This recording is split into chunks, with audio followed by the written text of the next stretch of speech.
For 3,000 years, the Trojan War has been told and retold, a tale of gods and mortals, of heroes and kings, of love and vengeance. It is a story that has survived the rise and fall of empires, whispered across generations, carved into stone, and immortalized in poetry. But was it real, or was it the greatest legend ever woven? A myth so powerful that it shaped history itself. A war fought for love, or a war fought for something far greater? Control of the gateway between East and West, the lifeline of ancient trade, 1,000 ships, a stolen queen, a decade-long war, or was the truth something far darker, more ruthless, more human? For centuries, poets have sung of Achilles' wrath, Hector's honor, and Helen's beauty. But beneath the poetry lies something else. A war not of love, but of greed. Not of divine intervention, but of power, ambition, and conquest.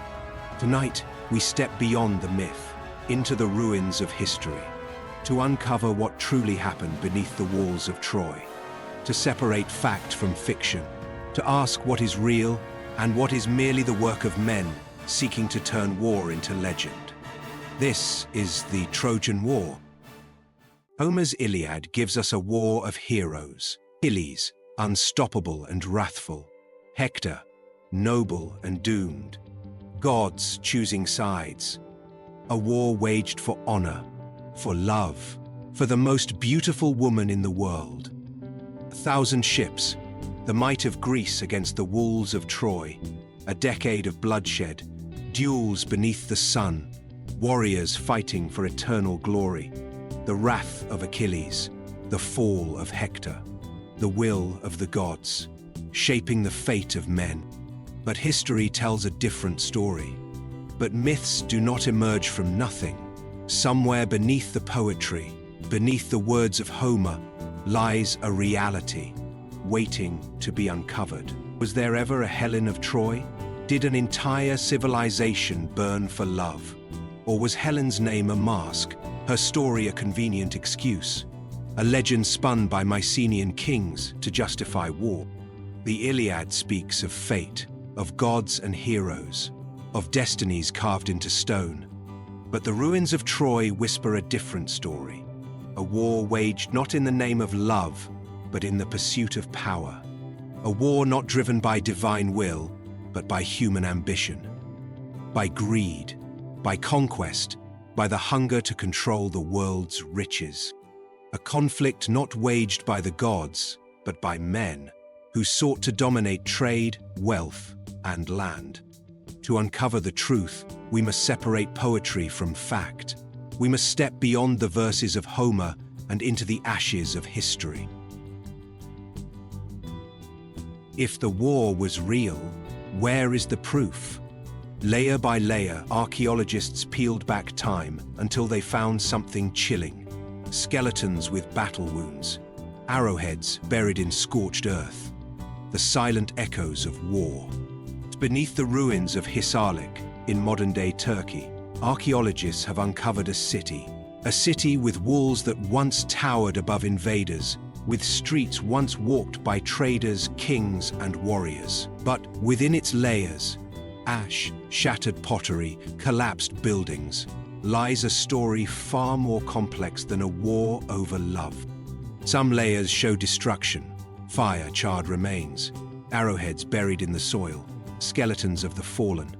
But do these ruins confirm a war for a woman?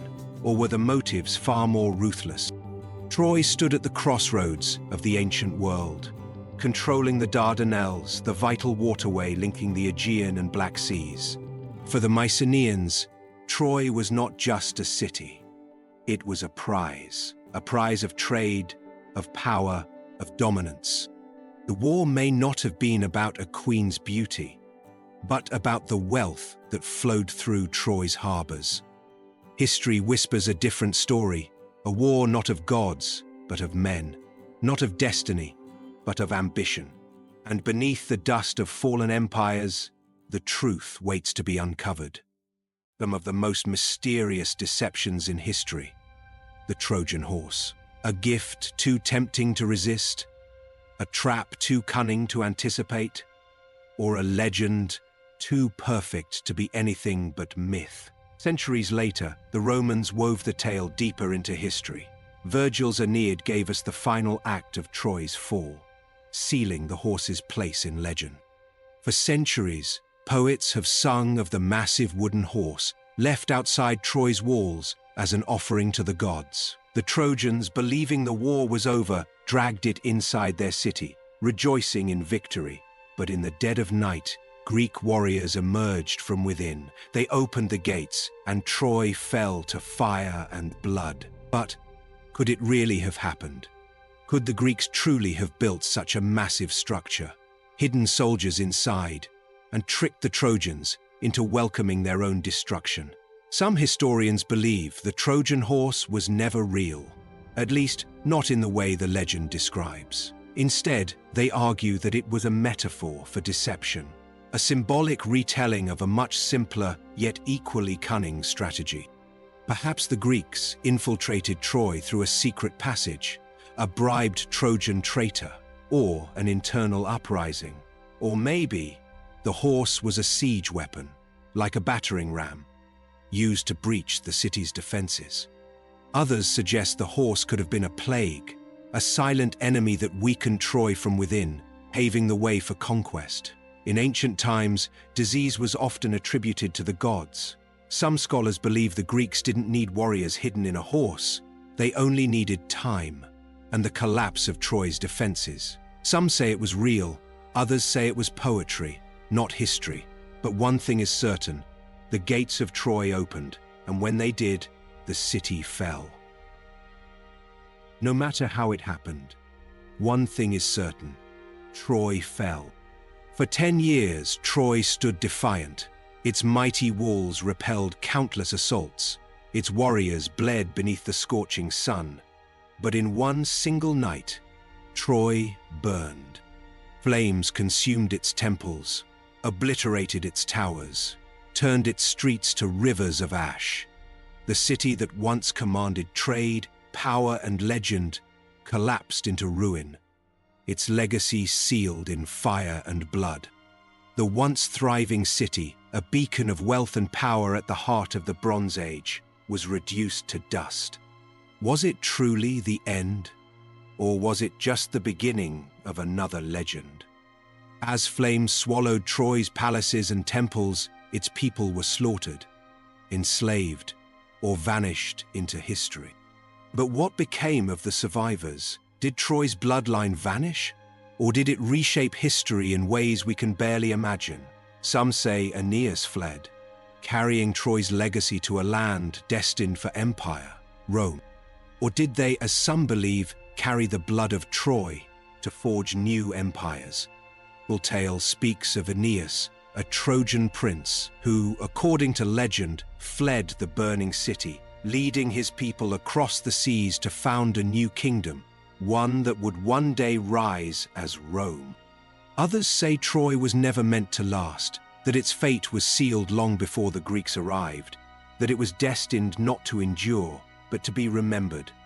A cautionary tale of ambition and betrayal, a city that defied the gods and was cast into legend. But whatever the truth, one thing remains: Troy never truly died. Its story endures, carried across time, whispered through history, reshaped by those who seek to claim its legacy. The war that may or may not have happened reshaped the world. It birthed legends, inspired empires, and laid the foundation for civilizations. But it also left behind a lesson: some wars never truly end. They wait, they whisper, and when the time is right, they rise again. Even today, the echoes of Troy remain, in the poetry of Homer, in the ruins that still stand, in the stories we tell of love, ambition, and betrayal. A city lost to time, but never to memory. But how was Troy truly conquered? What siege strategies did the Greeks employ? In our next episode, we break down the brutal tactics that shaped history. Join us in episode 5 as we march on to the battlefield itself. We will unravel the fortifications, the siege strategies, and the war machines that decided Troy's fate. From the clash of steel to the moment the city's defenses crumbled, this is the war beyond the myth. Subscribe to Legacy of History and prepare for the next chapter in this epic saga.